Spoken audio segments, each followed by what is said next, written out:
मी प्रथम स्वतःहून मतदान केलेलं आहे आणि संपूर्ण मतदाराला या निमित्तानं आव्हान करतोय की लवकरात लवकर आपण घराच्या बाहेर पडून या राष्ट्रीय कामामध्ये आपल्याला जो हक्क दिलेला आहे मतदानाचा, तो मतदानाचा हक्क बजावून आपल्या पुढील कामास सुरुवात करावी आणि म्हणून सर्वांनाच आव्हान करतो की आपण सर्वांनी मतदान करावं।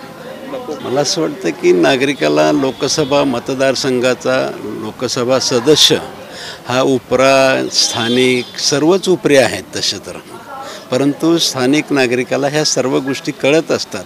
विरोधकांना कुठले मुद्दे नव्हते आणि म्हणून नाविलाजानं कुठला तरी करून काढायचा, त्यांचा प्रचार प्रसिद्धीसुद्धा म्हणजे कुठलं नियोजन नव्हतं, पण केवळ टीका टिप्पणी ह्याच्यापेक्षा काही नव्हतं।